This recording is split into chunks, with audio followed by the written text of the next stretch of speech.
Hello, folks. My name is Anthony Kerrigan, and this is the GhostÉire Channel.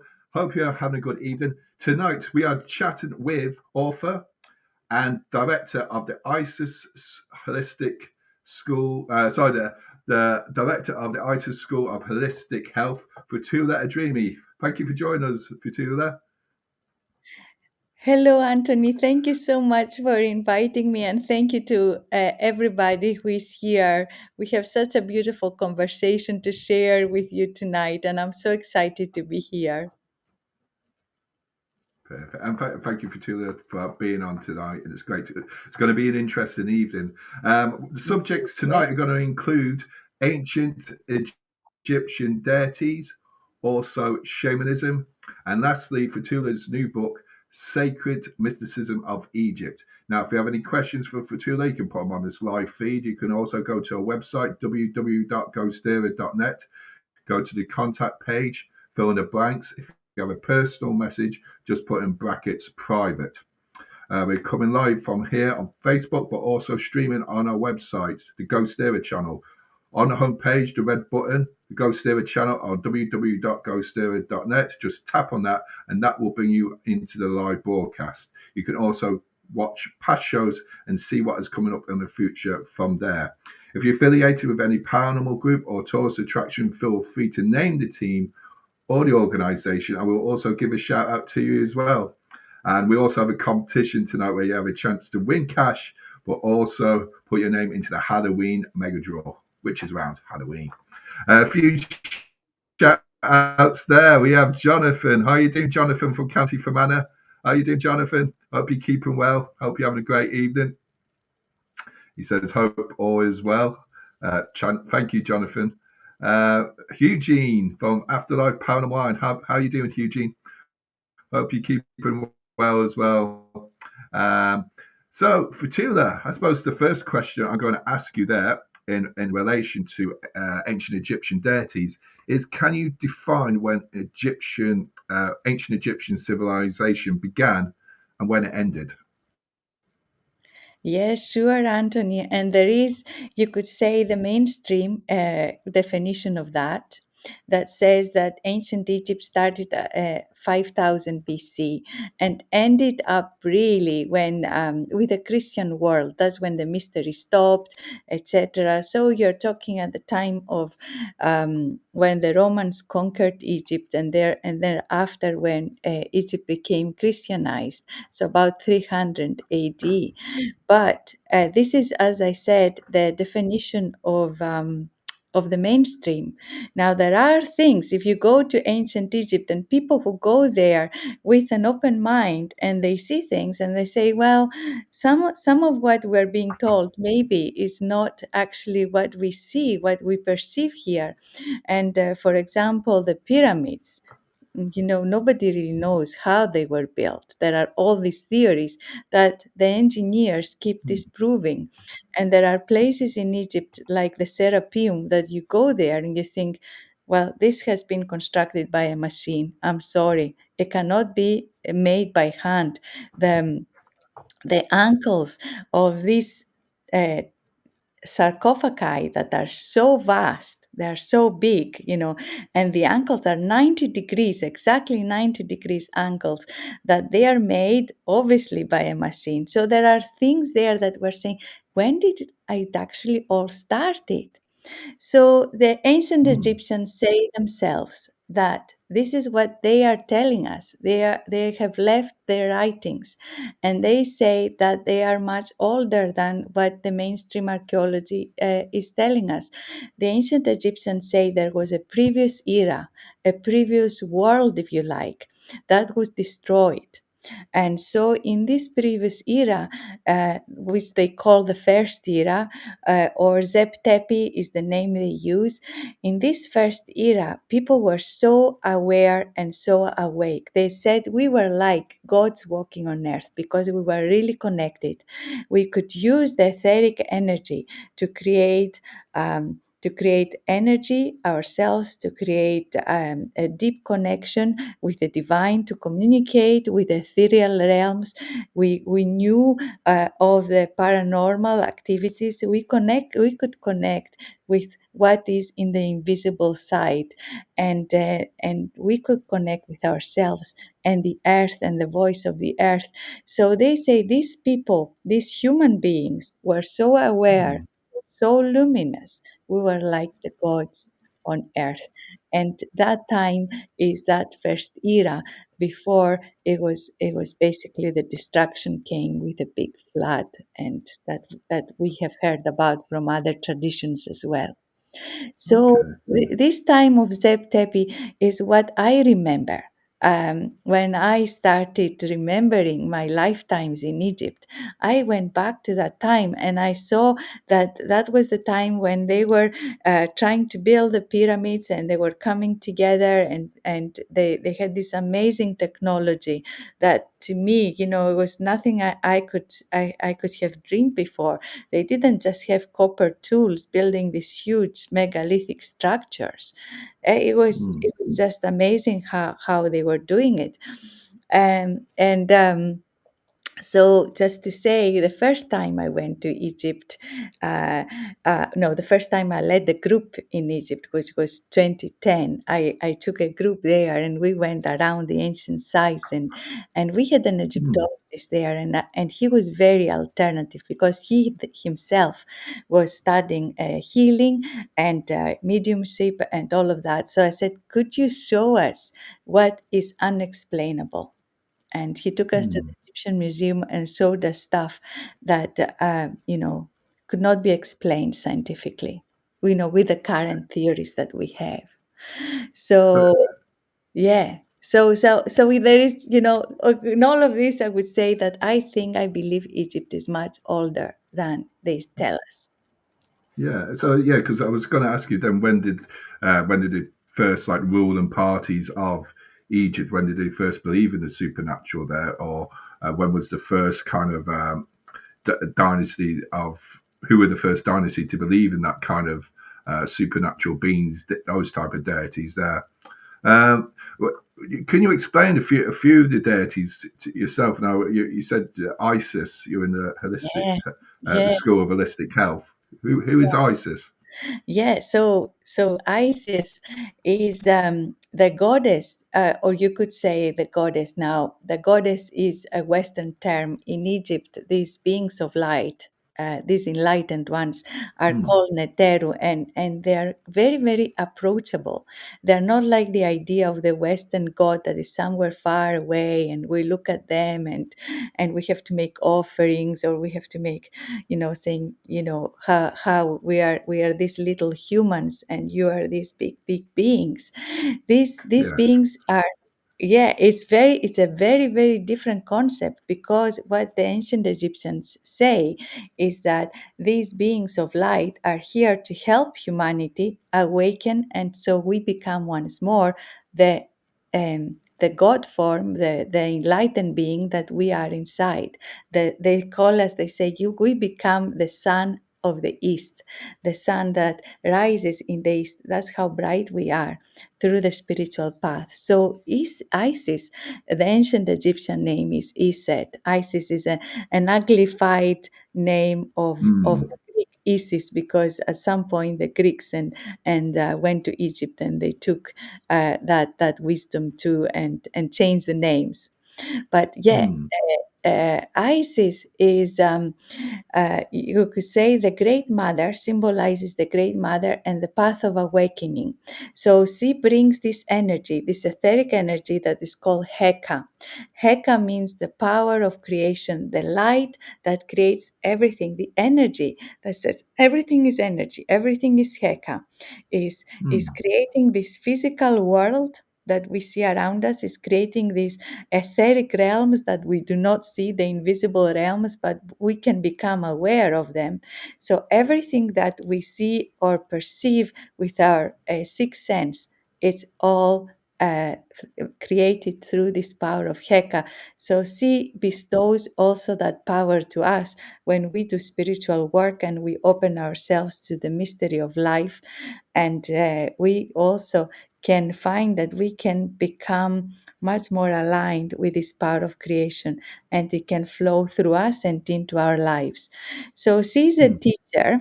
She's a teacher. She's at the same time, she's called the bestower of Heka, or the first Egyptologists translated Heka as magic, but this is in the old text. Then they changed it and said power of creation.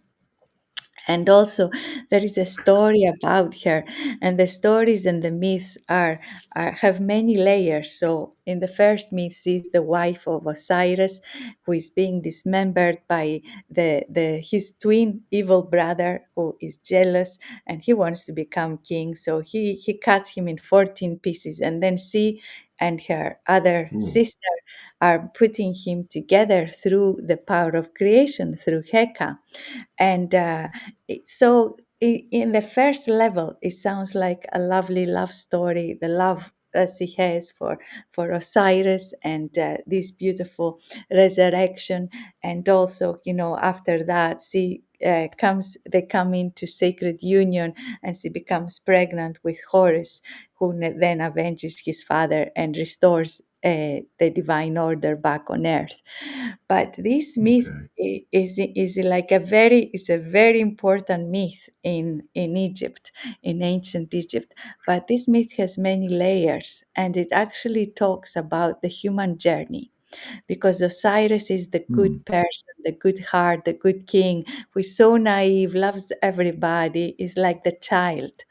And then the ego mind comes, set, is like the one who cuts him up. The heart is cut in so many pieces, and jealousy, and all these emotions come, and Set then sits on the throne. So the mind sits on the throne instead of the heart, and then Horus is the spirit, who then looks at the whole thing and says, look, as humanity, we have been in the mind now for thousands of years. This era we are living through is the era of chaos because of the conditioned mind. We are following the mind instead of the heart.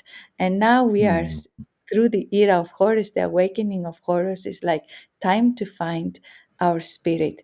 Is through that spiritual connection we're going to move from this era to the next. So everything is multi-layered. And when you look at that, you go from one layer to another, the same story opens up. And it's the same with the monuments, and a different light. And there's one monument that I went to. Is the Pyramid of Unas, where the pyramid texts are one of the pyramids who holds the pyramid texts. And there, if you look at the pyramid with the fluorescent lights that they have there, you see some patterns on the wall.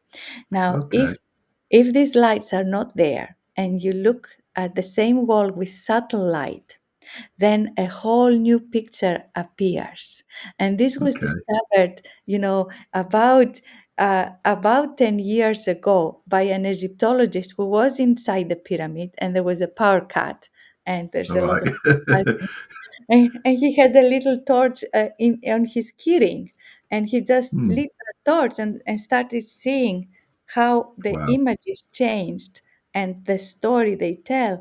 And that is the story of Egypt. There's like what you see at the front and what you see at the back. So Isis is the one who brings the connection, and also she is talking about life and awakening. And the Sirius star is very important because it's called Isis of Sirius. So in Egypt, everything is connected to different star systems. They are all there. All these deities are like connected to different constellations and stars. So Isis is the brightest star in the night sky. We can see with our eyes. The Sirius star And the Sirius star is an etheric portal that beams energy here to the earth for the purpose of awakening. So C is bringing that energy to us. It's a universal energy, but of a particular frequency. So she's connecting us to Sirius, connecting Earth to Sirius for the awakening while we are living. And Osiris is connected to the 3 stars of the Orion belt. So, Yes. and that is written in the ancient texts. You know, Osiris is of Orion, and Isis Sirius, Iset Sothis, they call her. The Iset, the Isis, and Sothis Sirius. So you have these constellations and that are key, these 2 portals. And Osiris is about the journey that, when he was here, there was the open heart. And then he goes Mm. into the underworld, because it's like our journey, our human journey. Our heart is hurt, so it closes down. It goes into an underworld, is not as present anymore. But he also says that when we die, we become that again. So he meets us on the other side. Okay. And I'm this, just going. I'm just yeah, going to go on. So, because we'll touch a bit more on it there. I'm just going to get through a few more questions. A few more questions there. Can you tell us quickly there about Ra as yeah. as a deity? Who is Ra? Yeah, Ra is the shining spirit. So Ra comes. Ra means the shining one. That's the explanation. But he appears in many forms. So you have Amun Ra. Amun Ra is a very important deity in ancient Egypt, and his temple is Karnak in Luxor. Okay. So you can go and visit there. And Amun Ra is there, symbolizes the creative power, that living light, that energy of Heka that streams out of the void and again creates this world. Amun Ra means, the name actually means the hidden one, the shining one, and is the spiritual Mm. process. This light we cannot see with our eyes. It's hidden. You know, the invisible realms are hidden. The etheric energy is hidden. The spiritual light is hidden. But then when we connect, when that light comes through, it's incredibly shining. It's so bright. So Amun Ra is the hidden one, the shining one. You see also Ra as the scarab. So this Yes. little tiny scarab becomes Kepera. So Kepera means, this scarab, but this tiny scarab is Ra, because everybody created has the essence of Ra. When we die, we Mm. become Ra as well. But Okay. Ra is also symbolized by the sun, because it says that's how Mm. bright you are. If you want to know who Ra is, look up there and connect with that light, because it will help you connect with your inner light. The sun is very, very important, especially for the living. And then you Okay. have, the place of darkness, which is in the desert, which is for Mm. the dead. So in Egypt, you have the Nile in the middle. The celestial Nile is the Milky Way. And Mm. one side is the world of the dead, one side is the world of the living. So, Wow. yeah, I it's got a very touch important. on. I got to touch on another one. Anubis. There is Oh, he represented with like a jackal yeah. kind of. Yeah, Anubis is one of my special friends. I love the energy of Anubis, and I know, unfortunately, Hollywood and is not very kind Mm. to Anubis. They show him in a really bad light as a bad one, but he's very, very beautiful deity. And what he is actually, for those of us and of people who want to connect with the spiritual realms in a protective way, Anubis is a great protector. And that's why they had his image at the entrance of the tomb. So they say, I Mm. protect this space. I put protection, is the protection, so that nobody goes and creates any difficulty here, because you know, they also believed that there are etheric influences. So somebody is in a tomb that is buried there. They try to help that person move on to the next stage, which is called the duat. But that person is also recognized he has free will, so they can stay in their tomb for as long as they like. But they need to be Right. protected from other etheric influences that they identify, who may not be of the light, who may want to snatch the soul or use that spirit for their purposes. So he's like a protector. And Okay. the other thing that he gives access to the etheric realms. So he's the gatekeeper. So for those of you who do mediumship, you may have heard of having a gatekeeper. Anubis is a great gatekeeper because his other name is Wapwawet. So Okay. that's another name for him, and he stands there at the entrance of the other worlds, and make sure that whoever needs can come through to your space, they can come, or whoever needs not to be there because they're not of the light, he sends them away. And he also helps you if you want to journey and find yourself in these other realms. He can take you there as long as you have a pure intention. And that's something that they have very much in ancient Egypt, is like, what is your intention has to be one of goodness and divine justice. They call that mat. um, you may have heard it's like she holds the scales of justice, and she says your heart must be pure and as light as a feather, not heavy with difficulty and regrets and anger and all of that stuff. And if your heart is heavy, everything opens to you. So pure intention helps us go to this So, other so just go to a few shouts outs there for Fotoula. yeah Paul yeah Bryan says I'm overdue in Cork. Cal says hi, unseen views. Mary, how you doing, Mary? Hi, Kathy, how you doing, Kathy? Good evening there. I just want to touch upon the kind of relation to Scotia and yeah. relation to a princess, a priestess that came over from Egypt to Ireland. Is that true or false? Do you reckon? Well, I reckon that these old myths have always some truth. Um, and so for me, it's very interesting because just a few months ago in April, I published an article in the Indie Shaman magazine. And in the same magazine, an Irish author also had his book reviewed. And his book is called Scotia, or Scotia is written, I think, Skotia. And Okay. he reckons that this was an Egyptian princess who came from Egypt and to Ireland, and that she's actually buried in Ireland.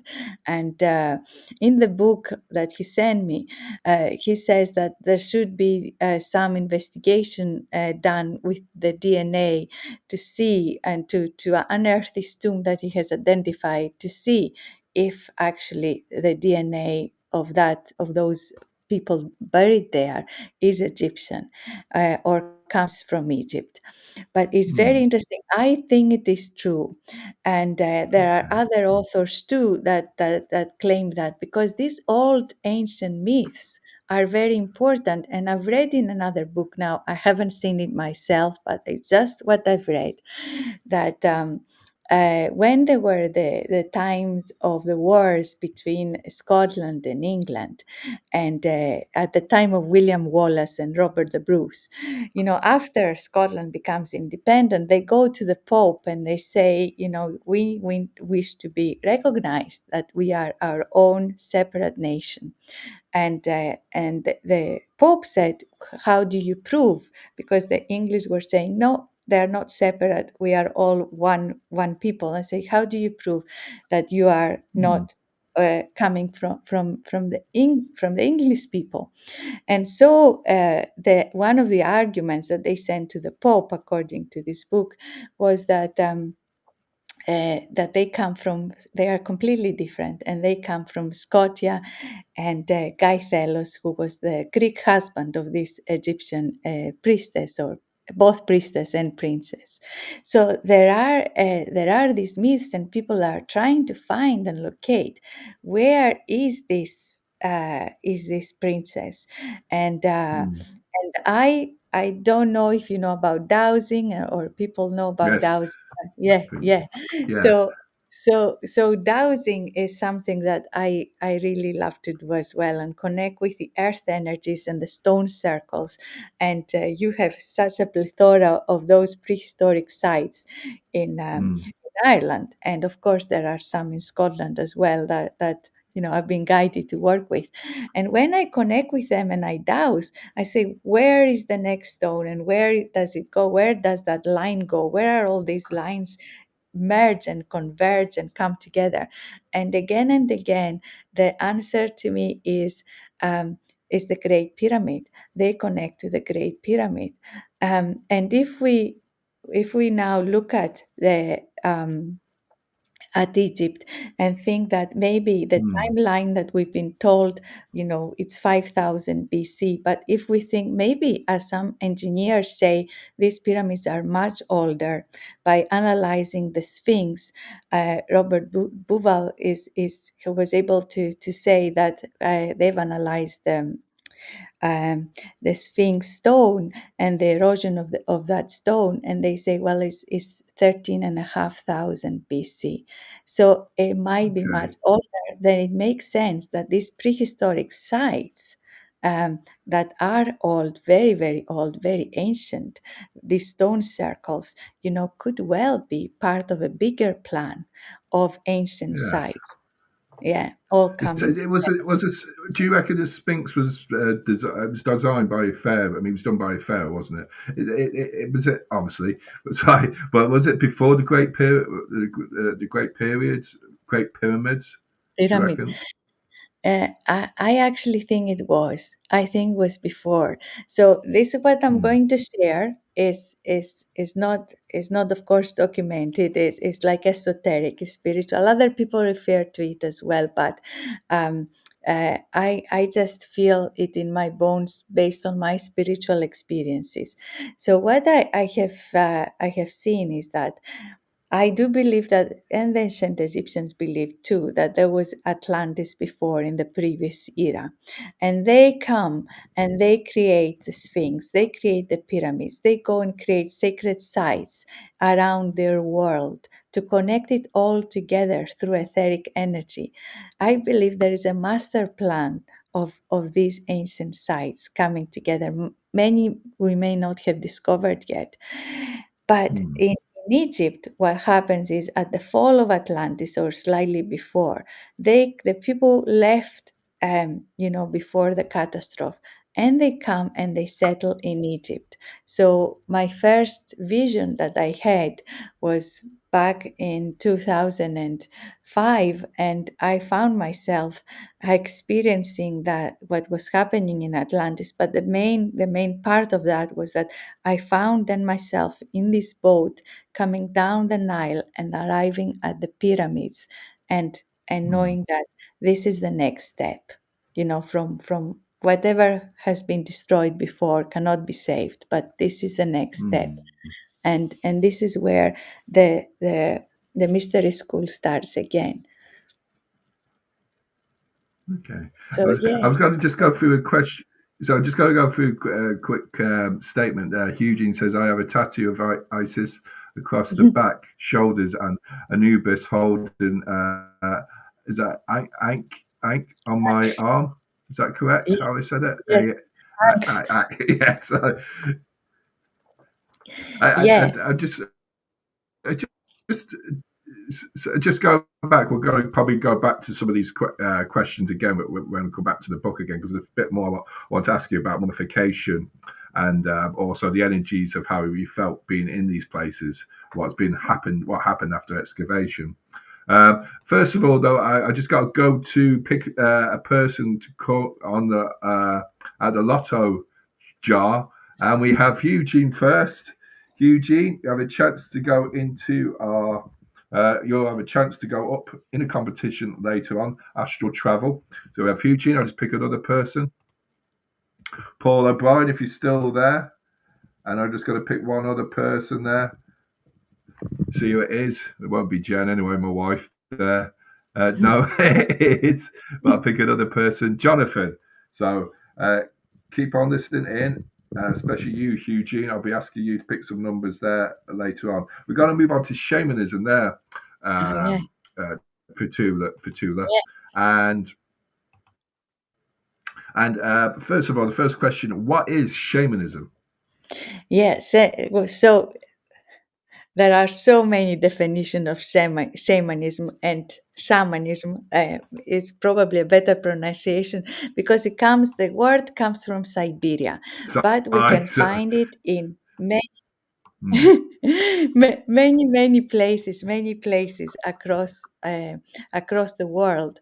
So this is an indigenous practice, and really, if we go back in time, we were all indigenous. And people nowadays talk about Celtic shamanism, trying to recover what they can remember from their ancestors.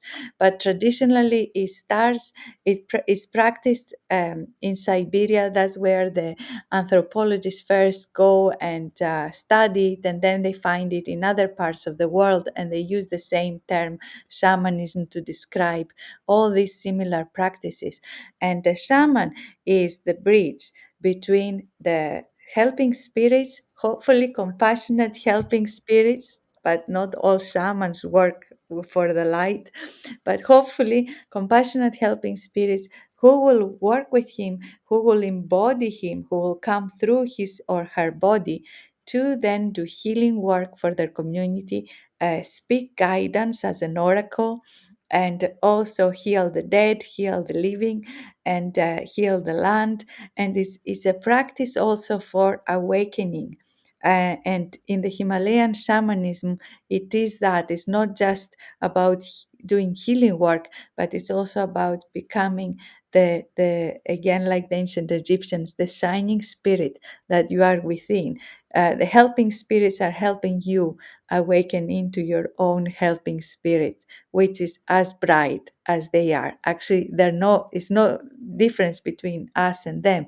We're just in a body and therefore conditioned because of this world. But otherwise, we are as they are, enlightened beings.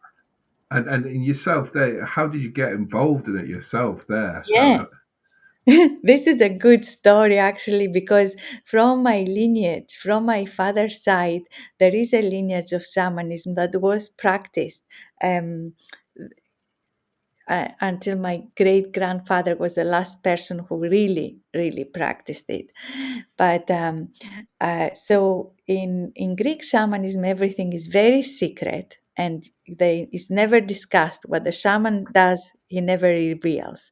And in my family, from the Pillion Mountain, it was a patriarchal way. So it was the first boy who would receive the teaching. So my great grandfather did not have a son, so he bypassed my grandmother and then gave it to my father. My father wasn't interested because he's an engineer and scientific person, but he does believe he does believe and remember the ceremonies.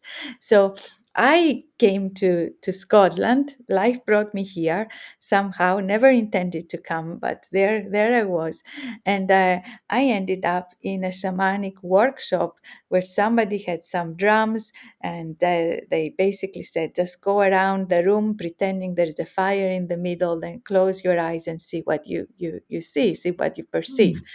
And I thought everybody was absolutely mad. What is this? But I did as I was told, following the others. And somebody gave me a rattle, saying it was from Peru, and just keep rattling away and doing that. And Yeah. then I closed my eyes, and wow, it was like clear as day. And I saw Mm. different guides, I saw different spirits. It was just, and until that time, nothing had been as clear. Mm. So the next thing, I started trying to find how to get more of that and train in shamanism. And life said to me, or spirits, go to America, go and study with this teacher, this Native American teacher, or also Western teacher like Sandra Ingerman, who is also a wonderful teacher. Study with go to the Himalayas and study there with this teacher. And then after I've done all that, years and years, because it's my passion. Shamanism is my passion. So Mm. after I've done all that, I went back to my father and I said, will you please show me our tradition, what you remember from your grandfather? And my dad said, Mm. I would like to do, but I can't because you are a woman. And so for 2 years, I prayed to the goddess Hecate, or the crone. In Scotland, we call her the Cailleach. Is you have here in Ireland, of course, the same one, and she exists in different forms around Europe. Somebody from Poland says, "Oh, she's Baba Yaga in our place," and in Russia. Okay. And Befana in Italy. So there's different names for this crone, this old grandmother crone. So in Greece we call her Hecate, and she's the Okay. underworld old god. So your equivalent would be like probably the Morrigan in The Ireland, like Morrigan, yes, the underworld who the appears under, as a crow there. yeah, yeah. So she's the bone mother. She's really like the witch. And I prayed Mm. to her, and after 2 years, things happened, events, synchronicities to bring to my dad to that point that said, "Okay, I will share what I know with you." And he started teaching me and showing me, my roots and that tradition, and working with those spirits as well. So it's been quite a journey, but I Mm. bring it all together because I've been trained as a teacher, a shamanic teacher with Sandra Ingerman in the States, but also from all these other teachers that I had, and that they have given me permission. Everything I share, I have full permission, is not stolen or just learned it from a book, etc. It's given in trust, and I share it in trust to those Mm. people who really want to do the work, who feel it in their Okay. heart, with the drum lights up their eyes. And Yeah. yeah, I yeah. was just going. Yeah, I've got to touch a bit more on how people, what's involved in the rituals there. But how do you feel when people say, yeah, should it be used as an alternative Do you believe it should be used as an alternative medicine for medicinal, for helping the soul Yeah. fight various diseases? Yeah, so I have many examples. I would say complementary medicine is better to use it like that, because there is not a magic wand out there. Whether I have not found it. So if somebody says, "I'll go to a shaman, can you fix me?" Mm. Please,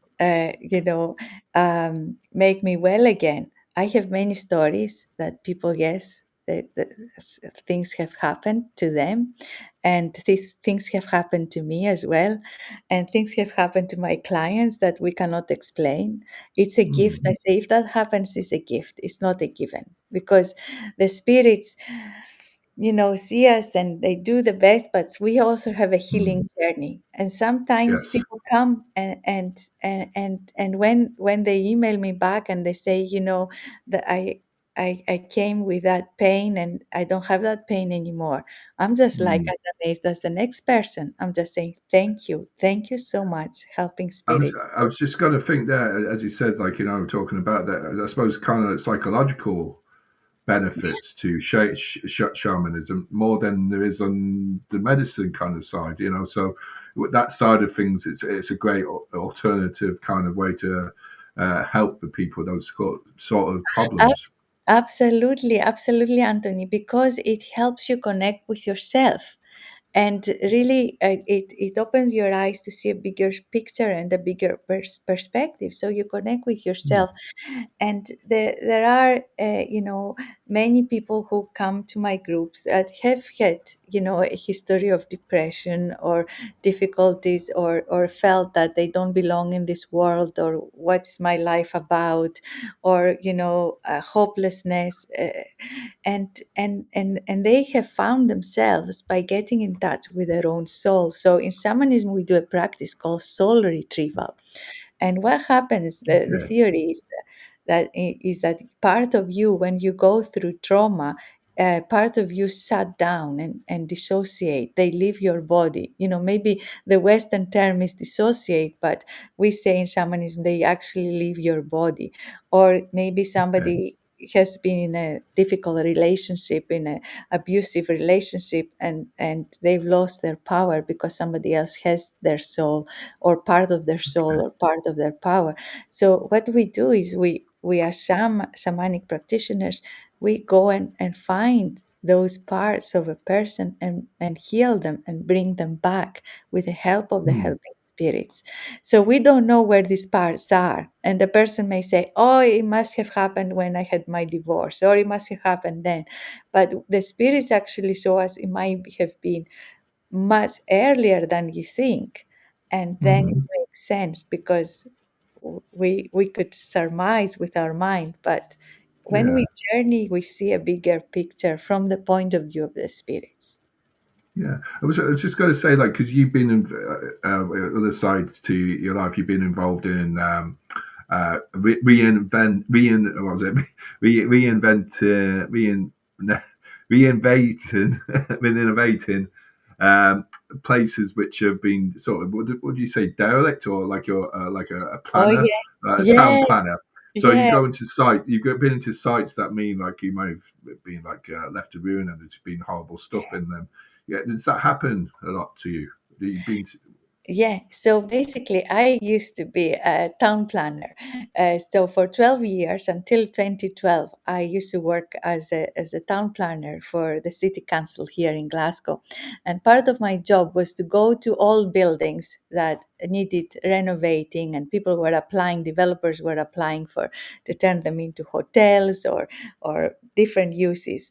And in some of these places, they were full of spirits, and there was one particular place that actually the architect told me in confidence that before it became kind of there, it was really run down. It was an old hotel, really run down, and said that they were actually there. People were doing ghost tours there because there was so much activity. So oh right. I was going into these places, and as a shamanic practitioner, what I can feel the energy when there are unhappy souls, because people who are ghosts are usually quite heavy. They are Mm-hmm. angry. There is a reason why they are there. They have not Mm. passed to the other side because they feel angry or Mm. afraid. Fear is a big, or guilty, or afraid of what is out there, on the other Yeah. side. So so you really feel that energy, that's not kind of, it's not a nice light atmosphere, and I can really feel it, and then they start to come close to me. So I would just pretend looking at the plans there for the renovation of the building, while I was trying with my helping spirits to help these souls cross over to the other side, and reassure them that everything would be fine for them there. And sometimes they would ask me, how do you know that I'm going to this better place? Mm. You have not been there. And I said, okay, I don't know. You're true. It's true. I can't lie. I don't know. But maybe this helping spirit that you can see here knows that place and can be the bridge for you to go there. And Yeah, it's like sometimes, you give it an option, a positive kind of outlook to that kind of if there's going to be energies there, souls, energies there that they can relate to you calling out they because you have them in mind.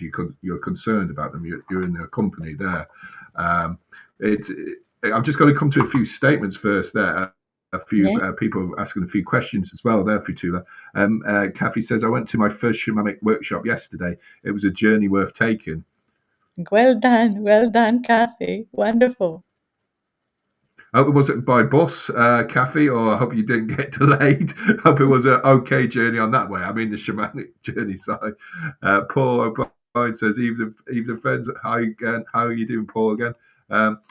Eugene wants to know, do you see animal guides?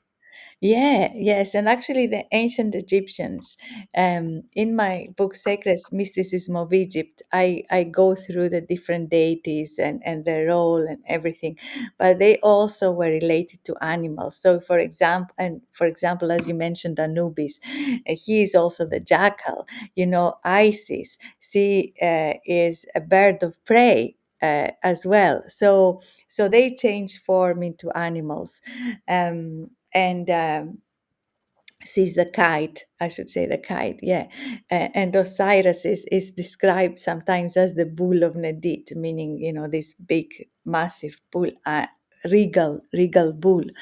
So yes, I do see and work with power animals. So in shamanism, we have these power animals who are coming to be our guide, and we are developing, the more we work with them, we develop their characteristics. So they are all equal. So if you saw a puma, that's great. But if you saw a spider, that's also great. And you think, what is this animal has to offer me as a gift? Because the gift they offer us, we will start to develop. So if there is an animal, like say a bat, that animal is great sometimes for direction, to give you direction in your life, and just knowing where you need to go and where you need to be at certain times, like the synchronicities happening. So, but every animal has its own unique gift, and I should say there are no stereotypes, because it's like saying, you know, every bat is not the same. It's like your bat might be having give you a different gift than my bat, but my Okay. bat has given me this gift, and then the gift starts to materialize within me. And Mm. whatever the gift is that you receive from your power animal, over time, within 2-3 months, you might start, especially if you keep connecting to that animal, you might start that if you feel that this gift is really becomes part of you, it has become part of you.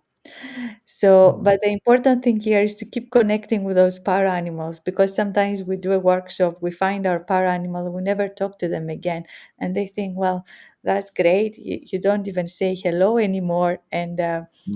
so there's no reason for them to hang around. The same with the ancient Egyptian deities. We call them for ritual, we call them for connection. There is a huge body of work that the ancients have left us. But if we just speak to them once, then they leave our vibration. Yeah. Okay. And Mary says, I saw a robin who told me I can call on them if I need help. But the most impressive one was a microcosm guide. A cosm guide. I don't know how I might have said that wrong, but do you know what that is, Uh, Fotoula? I don't know what the microcosm guide is, because there's many different terminologies. So I don't know what you Hmm. there, Kathy. But Would it a smaller organism? Is it? Would it be? I'm not too maybe a sure. smaller bacteria, or a different, yeah, a smaller organism. Yeah, so much to teach us. So I hope you have a beautiful journey with this power animal. Wonderful. Joanne says, "Hi. Do you think more people are becoming more spiritual, more tuned in?" Yes, I do. Yes, I think the veils are becoming thinner. And I think, sometimes I meet with these old shamans, and they say how they have, in their time, they have seen this huge, resurgence of the shamanic work and spiritual work. And so many people are looking for it because they are looking for true connection. But there is one thing. The indigenous way is one where we strip the ego, we overcome our ego so we can be a pure channel. In the West, we have a much quicker side because we're going into the essence. We start later in life. We don't start at 5 years old like my father started. We start the work later in life. So a lot of people start well, but they fall into the trap of the ego, and that's not spiritual. Then they lose all the spirituality. So there's a term that's called psychic, being able to perceive, and then what is psychic and what is being spiritual, and it's not exactly the same, but we can be both, I think. Yeah, a huge intense. I agree. People do lose a piece of themselves through different forms of trauma. I think that's to do with how to use shamanism Yeah, in kind of working with people that have got ailments or yeah, diseases. Uh, Joanne says, I had a Reiki session a few months ago. I saw a very old American Indian man sitting on a boulder overlooking what I think was the Grand Canyon. An eagle flew close by. Wasn't expecting that to happen. So the eagle's very prominent in kind of Native yeah, Americans, Native yeah. Indians. So Yes, very much so. And in other traditions too, we find the eagle. We find the eagle as Garuda in the Himalayan shamanism. We find grandfather eagle from the Native American tradition. In Greece, we have eagle songs as well. And eagle is the new beginning. So maybe it's a new beginning for you because it symbolizes that time of the East and also the newborn baby. So the eagle medicine is the new day, the newborn baby, a sort of new beginning, so a door opening. So that might be a really lovely message. Jonathan says, I always thought the jackal was my favorite, even got a tattoo of it.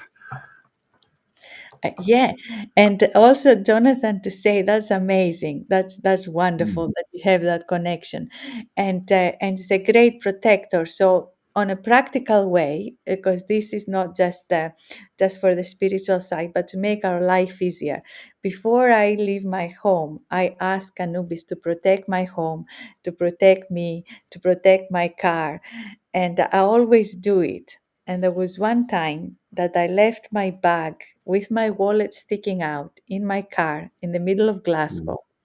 And oh, I went I went away for a few days. I went to Paris, but I used a rucksack, so I forgotten that my bag and my wallet was there. I couldn't find it when I came back, and I thought, I hope it's not. I haven't left in the car. It was in the back seat, all sticking out mm, there, and nothing had happened to it. Nobody oh, broke cool. nothing, and that I think is just Whew. like for me saying thank you, Anubis, thank you for your protection. So if you are doing a ritual, but even in your everyday life, you can call upon this deity because they are so close to us. They're not some far away. You can start to Mm. feel that energy coming very close to you. Yeah. I was going to ask you that question. Can you still relate to them as you, even if they are that far away in a further territory?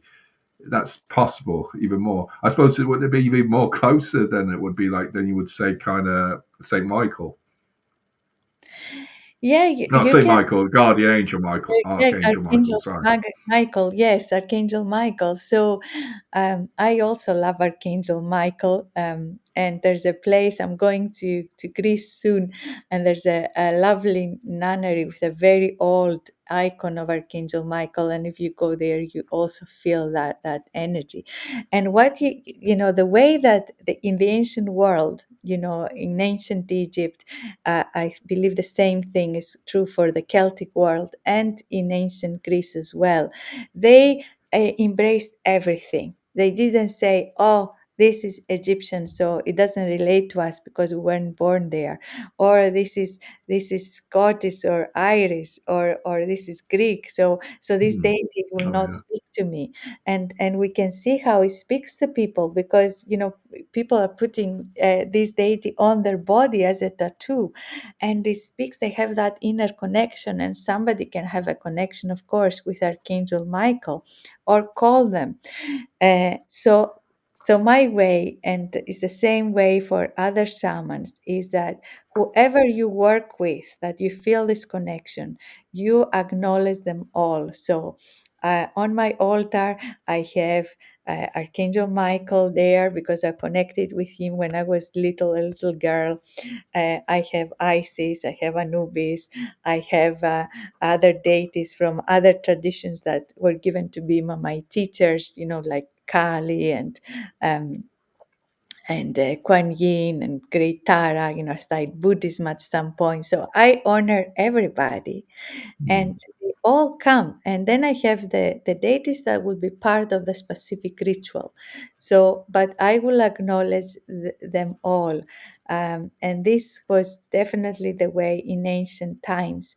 So when we have the change to Christianity in Greece, we have St. Paul coming to Greece around about 50 AD, and the Greeks welcome him because they say, "Oh, that's just another god. We have all these Mm. gods. That's just another god." So they never think, "Oh, he's from somewhere else. We shouldn't speak to him." They open up to him. Mm. Because all gods, all enlightened beings, are Yeah, welcome. I'm just going to come to go to your point there in a minute, there, Joanne. I'm just going to go just talk about shamanism again. Is there any what should person who is going to join a class or as a beginner or is looking to do something like this, what do they expect? Like what is involved in a kind of ritual? Probably what should they expect first, and what is kind of involved in rituals? What do they use, like instruments or tools? Yeah, so the way I teach shamanism, so in the beginning, I try to keep it all simple, so to give people the opportunity to connect. And I will explain the cosmology of shamanism. So, where there are different worlds, some there are lower worlds or underworlds, upper worlds, and this middle world is full of spirits and fairies and nature spirits as well.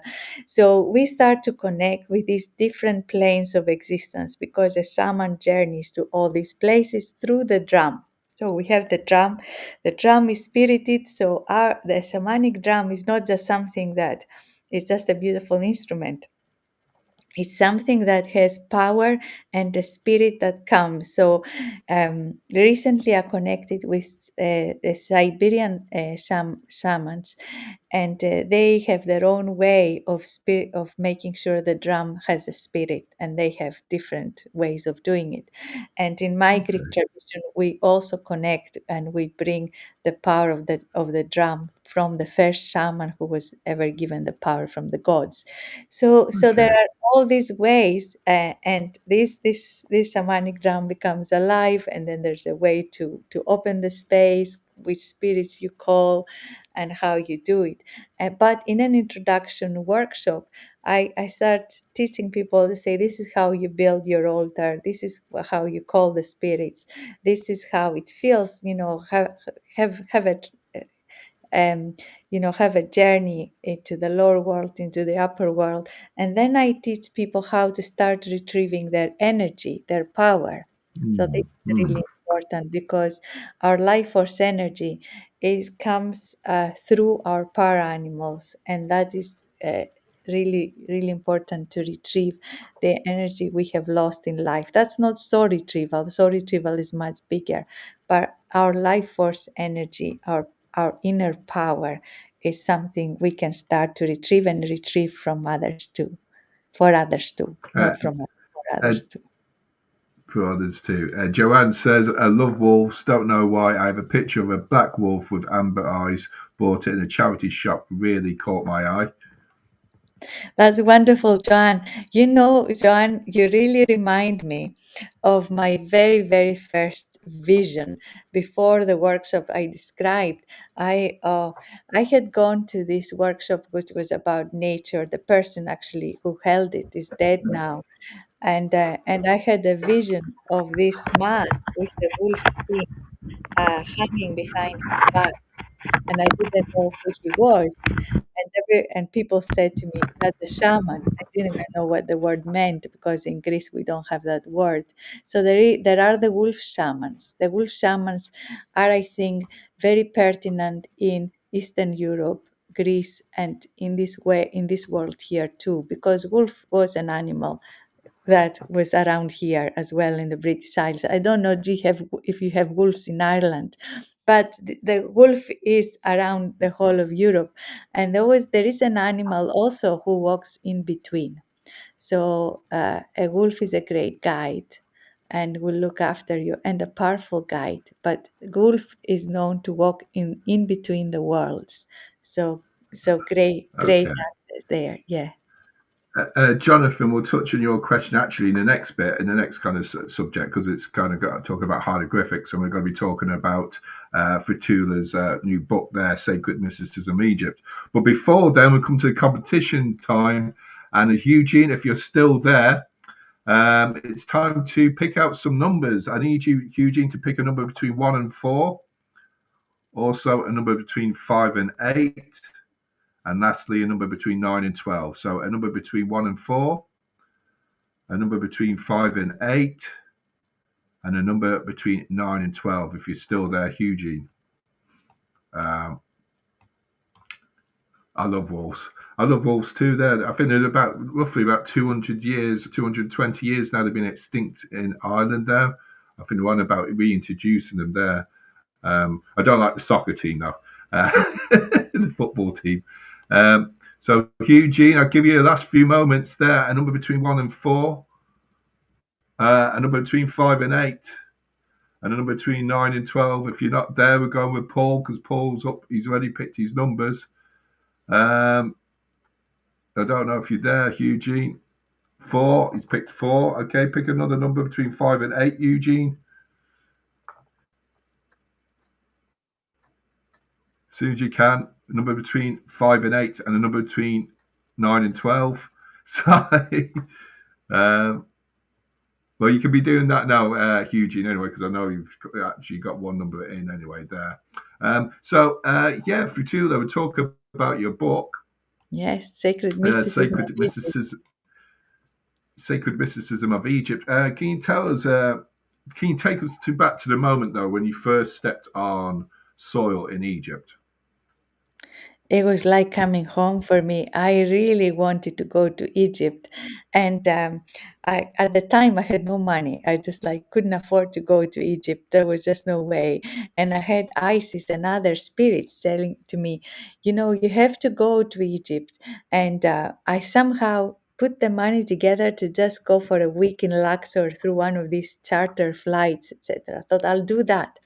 And then they said, "Oh, no, no, you have to go to Cairo, you have to go to the pyramids, you have to go to Alexandria." And I said to them, "If you really want me to go, you know, you have to make it happen." And my ex-boss phoned me and said, "Would you like to do some work for us for a week?" And he said to me, "We can pay you, that's how much the contract pays." And Isis says, "Oh no, this is what you need. Tell him that you need this." And I was just so frightened to ask for more because I had nothing. But I did what I was told by Isis, and everything was agreed. I go there to Cairo, to this hotel that the travel agent said you have to stay in Mina House. It was one of the only hotel at the time that was right next to the pyramids. But it was so expensive. I said I can't afford it.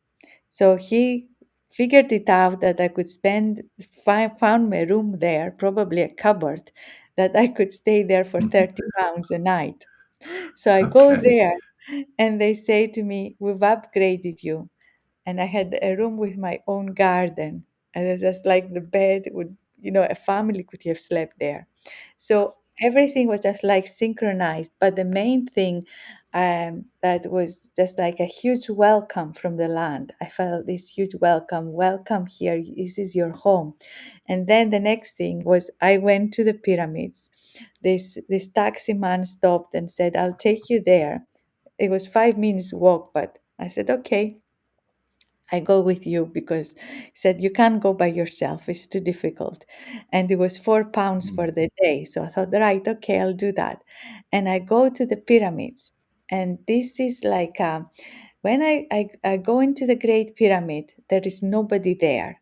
Usually it's like full of tourists, but nobody's there. And I'm walking inside the pyramid. Now, that was in the beginning of my journey, so I was not confident. I was thinking of all the movies that I had seen about mummies and Mm. spirits and all these things. And here I am by myself climbing up on this ramp, Wow. and it's really high, and all these walls, there's no windows, just massive blocks.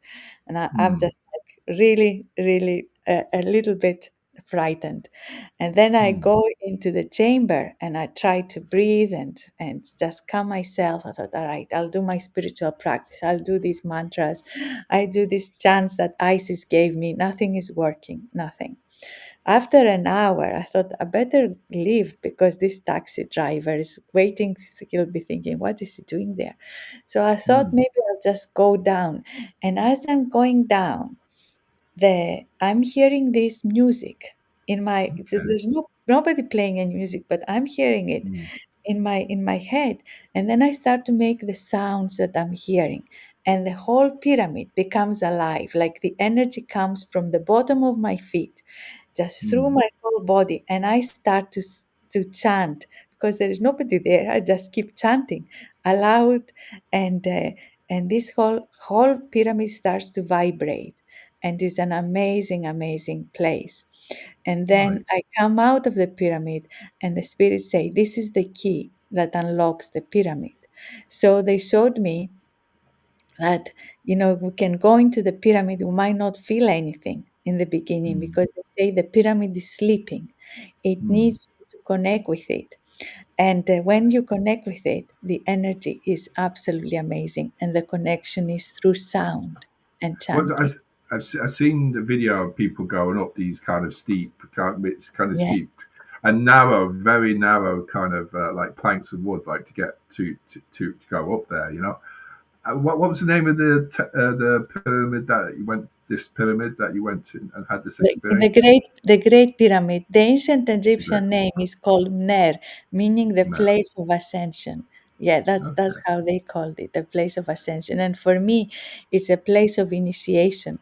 So the sarcophagus that you have there, that they never found anybody there, any bodies or anything. The Okay. sarcophagus that is there, when we go and do rituals, sometimes we are lucky, we get a 2-hour window, as a private entry, to go and Mm. do play ritual there and ceremony. We can actually feel the energy just coming out of that whole place, and that is the power point. That is Mm. where the energy of the whole pyramid gathers.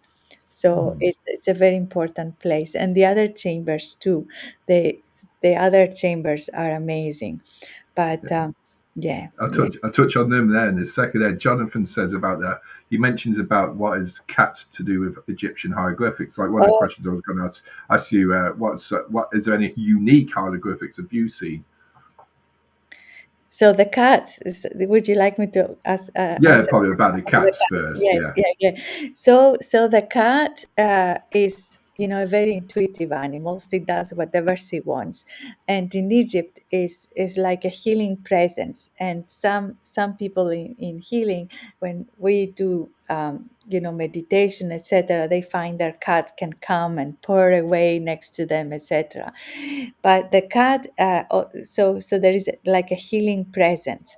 But the story of the cat is a story of transformation, and has to do with the lioness goddess Sekhmet, that is the destroyer of chaos. She saw humanity, behaving a bit like we behave now, very, very Mm. selfishly, taking from the earth, killing each other, Mm. taking from each other. And then there was this decision made by Ra to say, we have to clear the chaos. And she comes and basically kills everybody, or clears the chaos. There's Wow. huge, huge, So, huge destruction, which I think they refer to the end of the first era, when okay. So, but then afterwards, this destroyer, Sekhmet, the destroyer of chaos, her other side is the very, very, domesticated and lovely cat, who is actually a healing presence. So there is the transformation. So there's the myth of the cat, and so they honor, her in her both her forms as the destroyer of chaos and the protector of what is good on this planet and life on this planet, because at the time it was said the humankind was so arrogant that they were going to destroy the whole of the planet with their behavior or life, so Mm. they had to intervene. And they had forgotten about being humble and find and giving reverence to the sacred and the light. So the myth is telling us that, after the destruction the healing comes. So the cat is important, but this is something really interesting in the ancient Greek temples. We don't know about the ancient Egyptian temples, but I think the Greeks must have gotten it from Egypt. And even today, in the Greek Orthodox churches, if a cat walks inside the church, then they have to leave her there. It's the only animal that is allowed to go into the church. So I Oh, think there cool. is something that has remained like in the culture over these Mm. thousands of years. Yeah, to sit over the cats, though, they do have that kind of mysticism with them there. That they are bring you to the other world, like the underworld. So, have you witnessed any unique hieroglyphics? Is there any kind of like hieroglyphics like that have caught your attention? Yeah, they're just amazing hieroglyphs, and oh, what I can take you to many places, but I'll start with the Temple of Luxor.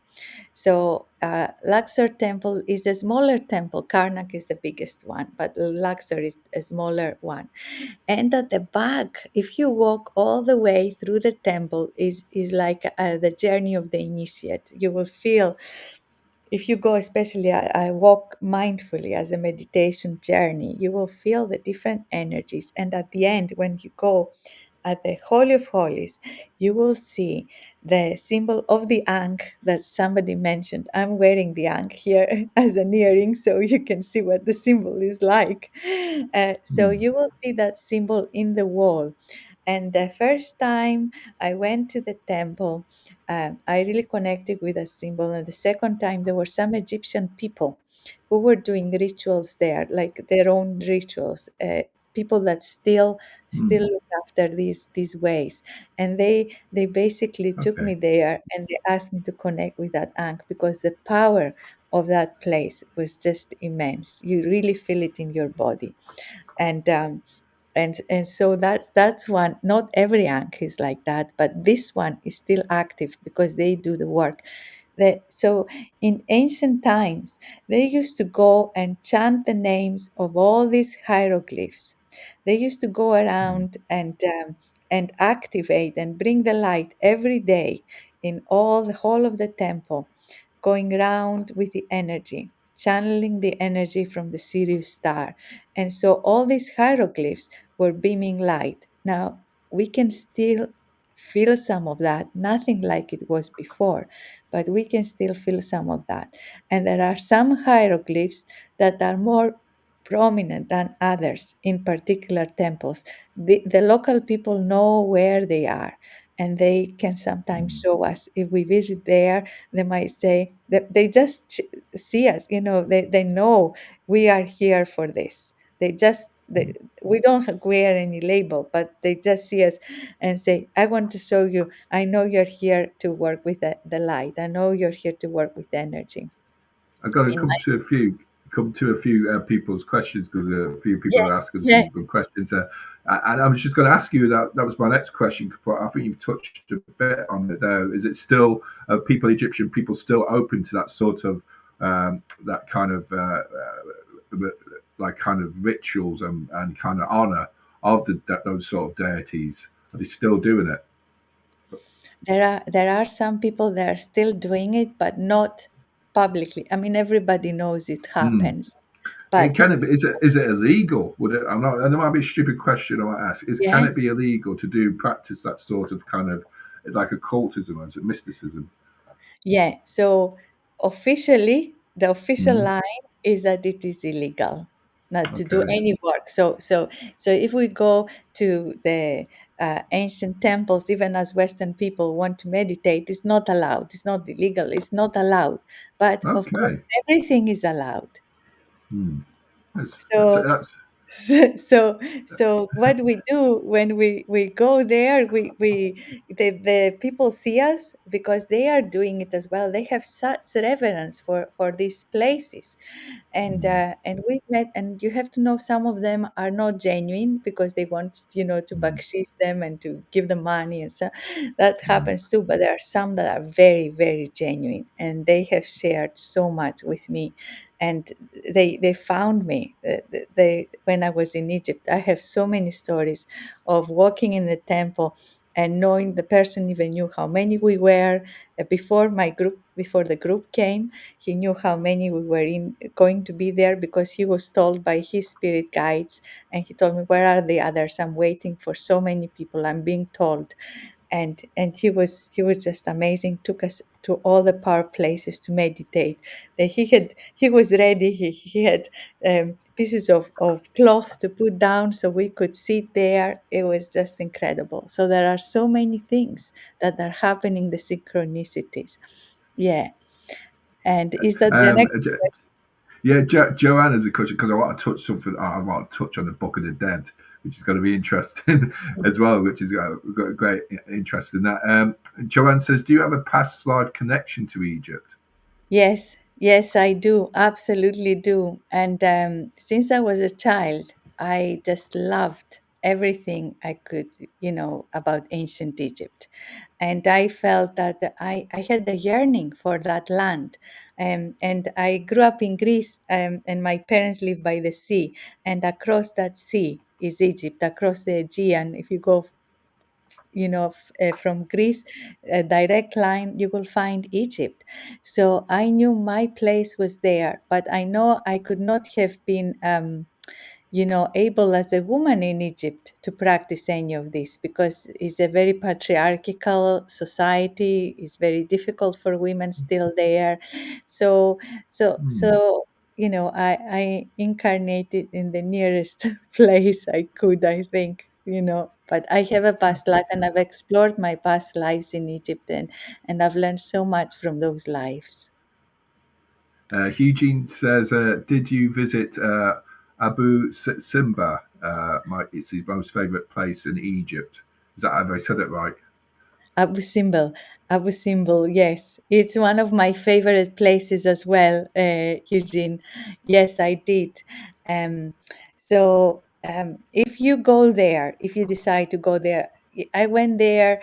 At the time, you had to go through a convoy from Luxor to Abu Simbel, and everybody went and left at the same time. You had a few hours there, but we stayed there in the hotel. Now the hotel was probably great in the 80s and 90s, but nowadays it's like a shadow of itself. But if you don't mind to maybe not have all the comforts and stay the night, then you can go to the temple before everybody comes the next day, and then the temple really opens for you. So we were able to climb into the Holy of Holies and do a ritual there. It's just amazing, amazing. So it's a wonderful place to go and connect. And so much history, and it just shows, even though the site, Abu Simbel, has been moved, it's not in the original place. Uh, the energy moved as well, because people say, well, this is like Abu Simbel was one of the temples that was basically, after they constructed the dam in the Nile, it was covered by water, so they had to take all the stones and reconstruct it again in a different place. But the energy has moved with it, so it is still working. It is still working. Yes, it felt spiritual for you. Thank you so much for sharing. Yeah. Uh, Paul's on about cats with like two arms and I might get engaged. All right, well, if I hope the person, your partner, who you're going to get engaged to, is hopefully they're watching there, Paul. Yeah, I think Joanne makes the statement that are they too touristy now? The pyramids too touristy. Do you agree with that, Fotoula? I think, well, it is quite touristy, I have to say. But so the first time I went in, not when I went by myself, but the first time I took a group in the pyramids was 2010, and we had private time. That was great. But Mm, if you just go as a tourist, there can be a lot of people there, and you have all the people with their cameras and taking pictures and stuff. So it might be difficult to connect, and you might not feel the energy because the pyramid is sleeping when people are going as tourists. People sometimes, even people who studied with me for a long time, they said they went there but they didn't feel anything. And mm, then when we come as a group to do ceremony, it's a completely different experience. But yes. never mind. Go there with an open heart, and may the road open for you. And have that intention that I'm coming here with an open heart, and everything is a gift, whatever I receive, and just see what comes. Um, so, yeah, the pyramids are in 2010. It was very, very touristy. We came Mm, out of the private time, and we were, when we went there, it was just us. But in the morning, we come out at sunrise, and then it's just like a sea of buses.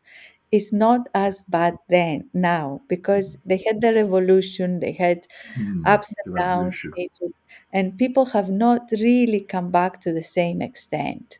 Mm. So it's not as busy as it used to be. But yeah, it is touristy. Yeah, yeah, I'm going to touch on a separate book, although I don't know if it's got bits of it in there. And we'll come to the sacred mystery of Egypt before we go. The Book of the Dead. yes. Should I use it on paranormal investigations? Should I recite passages from it if I could? Yeah, that's Anthony. Whatever you recite will come to you. Mm, So the Book of the Dead was written to be recited. So it's the Book of the Dead is called the Book of Coming Forth by Day. That is the ancient Egyptian title, and talks about the night of the soul. And the night of the soul is the incarnation into the body, and has, even though it's the Book of the Dead, it actually talks about earthly life. At the end of mm, life, when we die, we become this sun in the east. So it's at death we become alive again. And it's the same thing with the spiritual journey, when we start to awake and we go through and examine all our inner monsters and the monsters that we find in our life, and like the two sides of us symbolized by two different knives, a person holding two knives. And then mm, through our spiritual journey, where we are awake again, we don't have to die this time, we just become enlightened. So this mm, is this is the journey, the Book of the Dead. And the Book of the Dead was made by different papyruses that they find, all these papyri they find in the coffins. And that's why it's called okay. the Book of the Dead. But when Okay. we recite it, whatever we say, all these deities will be there, Oh because it wow. was meant to be recited. It was meant to Mm, be. So one of the things that the ancient Egyptians did, the rituals they did, and I practice these rituals. So I'm talking from my own experience, and this is in I talk about the Book of the Dead in the Sacred Mysticism of Egypt. What they did is they did this plays. So people think the ancient Greeks uh, discovered theater, but before them, the ancient Egyptians were playing out, were reenacting these myths and these stories that are in the pyramid text and in the Book of the Dead. So they play out these stories. So when they say to the Osiris, the priest is dressed there as Osiris. When they describe what the priest is doing, when they read the Book of the Dead and they say Osiris is doing this, the priest is doing what they are reciting. So mm, everything is supposed to be recited. So if you feel called to do that, of course, but know that what you are saying is happening, because their Okay. ceremonies are, they are calling the temples, they are calling them the temples of the millions of years. And on the walls of the temples, what we see is descriptions, hi, I wouldn't say hieroglyphs, it's glyphs or paintings sometimes of their ceremonies, so that the ceremonies never stop happening. They are like Mm. saying, these ceremonies, we put them on the wall as if they are happening now, they are happening across time. So this place is very much alive. And if you're reciting, no, you will start to feel, if you're reciting Osiris, you will start to feel as if you are channeling Osiris. It will be there. So this spirit, Osiris, will be there. He will be there. So, Okay. so it's something to be done with a lot, of respect, as Mm. well, because if you True. bring the spirit, what happens then? Mm. So because there is something very important here, and I have seen people who have gone, who sometimes have done something, and then they felt a comeback. Mm. um, so we know that they are very powerful. These are very powerful teachings. So that's why I'm Mm. saying, just And like, yeah, just another question before I go on to the book. There's so much stuff, so much cool stuff. yeah, yeah, Mummification, yeah, and do you notice anything the spiritual wise with the souls, especially with people being mummified? Is yeah. that you wanted to touch on that? Yeah, so we have the mummification of the body and the mummification of the spirit. So Mm. that means that what we have a body there, but the body is holding all the memories of that life, and the body is the spirit. They're encouraging the spirit to leave the mummy, but there is also a connection, because that body is there, that wherever now this person has reincarnated is also connecting back to that life. And for those mummies, who are people who were like priests, high priests, Mm. high priestesses, and and very important, spiritual people of their time, sometimes what we find is that their spirit is not a ghost, in the same way that, as I said, ghosts can be very sad souls, very lost souls. They are not ghosts, Yes. but they are Okay. they are still active and guardians of these teachings. So the Okay. body has been mummified, but the spirit is still linking in this tradition, and still, connecting with the ethereal realms and our world.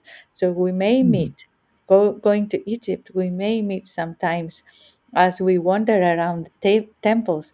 I have had experiences where, the spirit of a priest came and said, I want to show you how we did, the anointing ceremony. It was much Mm. more complex than, I could take in, but he showed me all the steps, and I had that was a big gift for me to see and receive. Um, but one thing about the mummies is that also, they were never really meant to be displayed like we display them now. And Okay.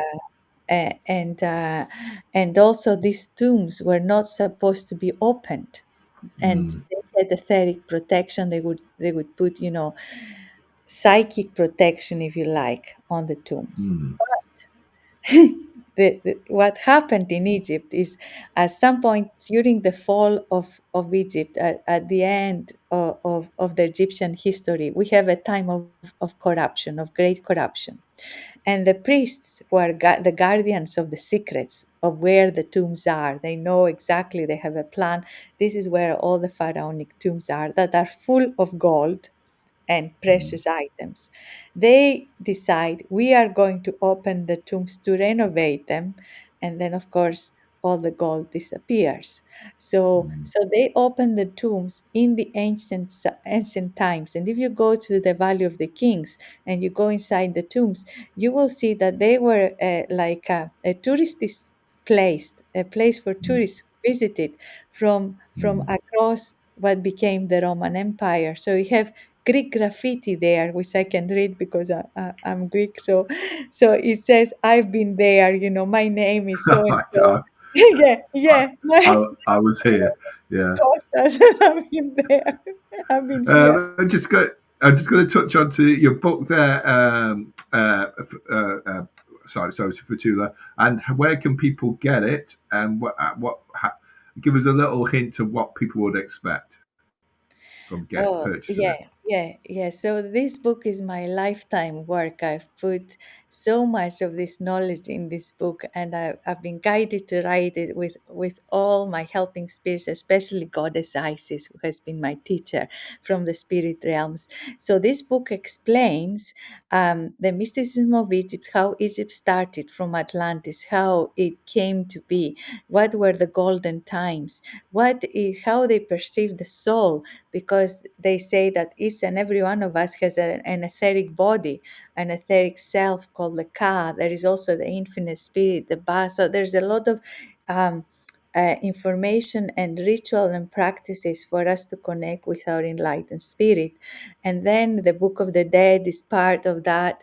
And then it takes us into the esoteric practices that they practice, the death and resurrection rituals. So through that, we are resurrecting ourselves out of what is called the inert state.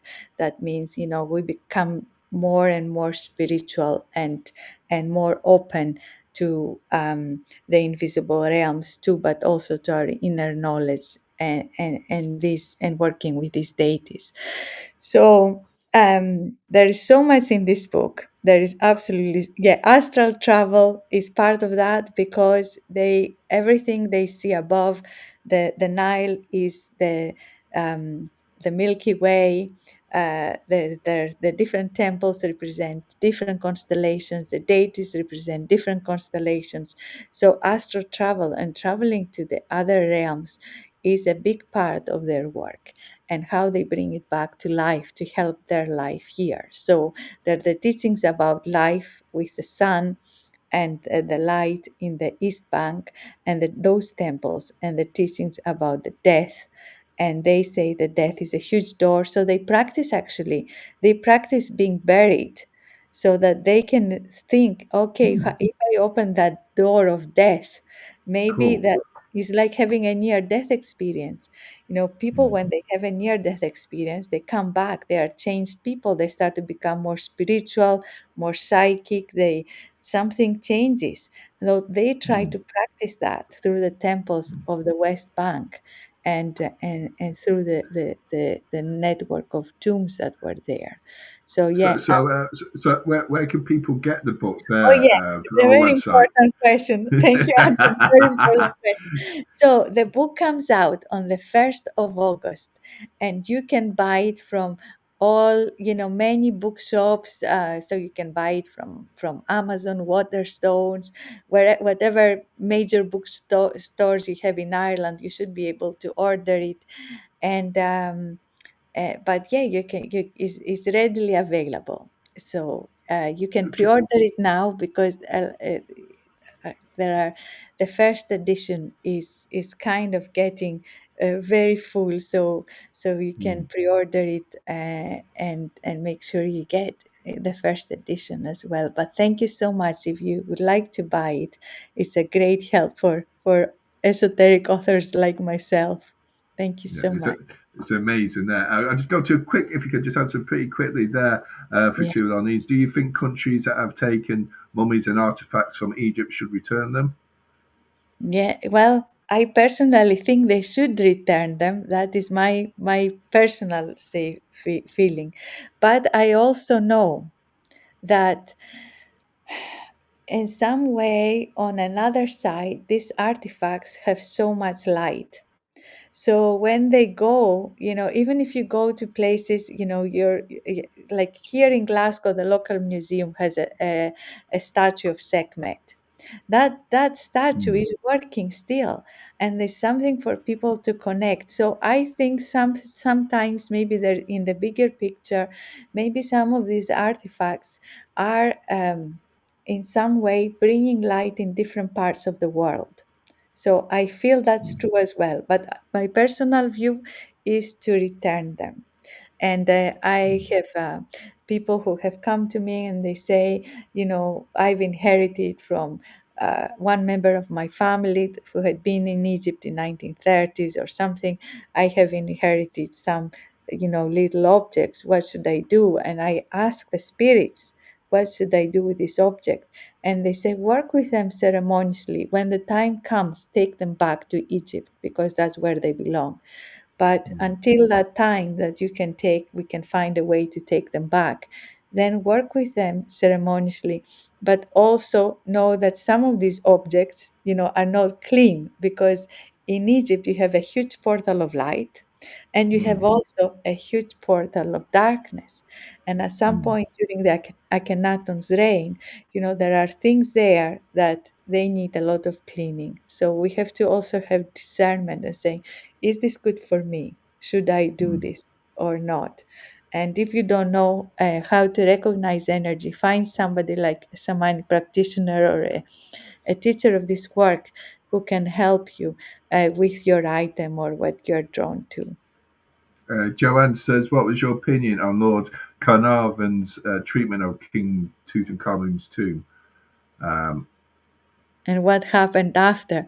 Yeah, the first book, one of the first books, because I was in Greece, I couldn't get as a child many Egyptian books on any esoteric matters, in provincial Greece. I could only read the ancient texts of Herodotus and what the ancient Greeks wrote about Egypt.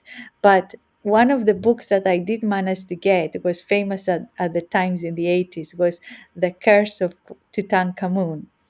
And so, uh, ethically, these places are very, very protected. Now, I do believe, my belief is that the spirit of Tutankhamun wanted to be found, wanted Okay. for this tomb to open because it helped us know so much about Egypt. So we can just see, okay, this is the gold and stuff, and it's beautiful, but it also taught us so much about what Egypt was and at that time, and also it enriched our esoteric knowledge too with the text and everything that was found and the whole thing. And Yes. he's still in there. He's the only pharaoh who is still in his own tomb. All the others are, displayed elsewhere, but he's actually in his own tomb. So I think maybe in some bigger picture he wanted to be found. That's my just my personal opinion. But I think also that these tombs, many of these tombs, as I said, were opened in ancient times, so the priests knew how to take away that etheric protection. But I think this one, because it was small and lost somehow, when it was opened, the etheric protection that was there, the psychic protection, was not good for the people who opened the tomb. And these people were vulnerable. We know psychic attack is a reality. Is my world as a shamanic practitioner, I know this is a reality. So it's Yes. not some sort of myth. It does exist. So I think people may have been subjected to that influence. That was, that explains, if we look at it from that point of view, what happened next. I don't know if I Yes. answered your It's question. it's an interesting story, and could come back to. There's so much interesting stuff to come and talk back with your curses and mummification temples, even more stuff there, and there's so much I could talk to you again, Fotoula, and I really appreciate your time for coming on tonight. Really, thank you, appreciate it there, and hope to see you Thank you in so much. person in the future. Just before I go, we're going to do the competition. And Eugene, you did pick your numbers. You picked 4, 6, and 12. Sorry there, Paul and Jonathan, because Eugene was there first. Well, his name was picked out the lotto draw. So here we go, Eugene. Good luck with this. We see how you get on. You have a chance to win money and put your name into the Halloween mega draw. Also, you have a chance to put Fotoula's name into the Halloween mega draw. Here it goes. You pick number 4.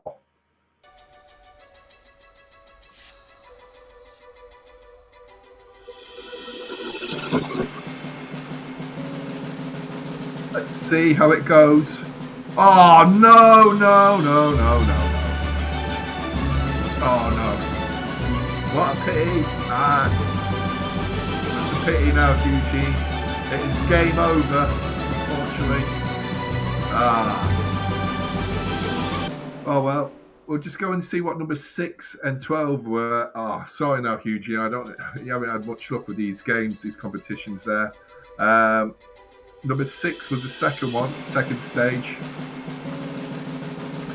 And so you would have entered Fotoula's name into the Halloween mega draw. Oh, I'm sorry about that now. Oh well.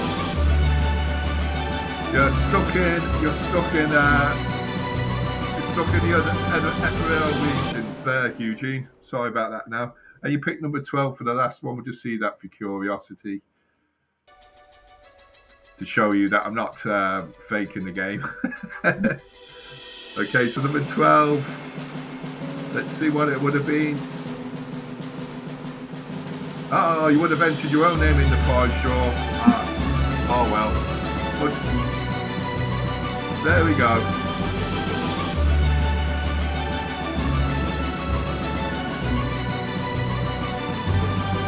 And that is astral travel.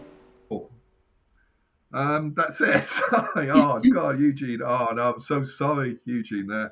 Oh well, try again. There's another show. There is the next show coming up, which is a week of Saturday, and it's just me on.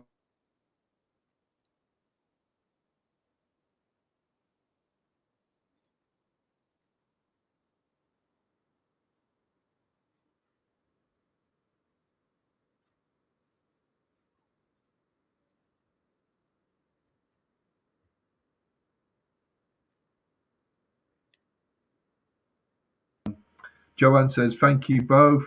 Oh, thank you so much. Great topics to chat about. So much great stuff there, Fotoula. Thank you for your time." Thank And you. Jonathan says, "Yes, thank you to all. Love this there." Irene from California says, "Thank you both. Very interesting." Thank you, Irene, for tuning in. And thank you, Joanne. She says, "Good luck to you and the draw." Oh, that was just that. Anyway, there. So if you've been watching on the website or watching back on this on replay, come and check. Come and try and get Fotoula's new book, Sacred Mysticism of Egypt. Thank you, Fotoula. Thank you so much, Anthony, and thank you, everybody. I had a wonderful time. These were such good questions, and we covered so much in such a little time. And there's a lot more in the book as well. So even though we spoke about so many different things, please read the book and come back to me if you have any questions. Email me or go into the website, the Ashi School of Holistic Health. You'll find a lot there as well, and my contact details. I would love to hear from you. And thank you so much, Anthony, for hosting such a great show. Really appreciate being here. Thank you. Thank you, Fotoula. And Paul says, "Love listening." Thank you, Paul, there. Well, I won't see you next time. We'll see you in the near distance. Goodbye for now, folks. Bye-bye, everybody. Thank you. Keep waving, Fotoula. I haven't pressed stop yet. Bye-bye, everyone. Bye-bye. Bye-bye.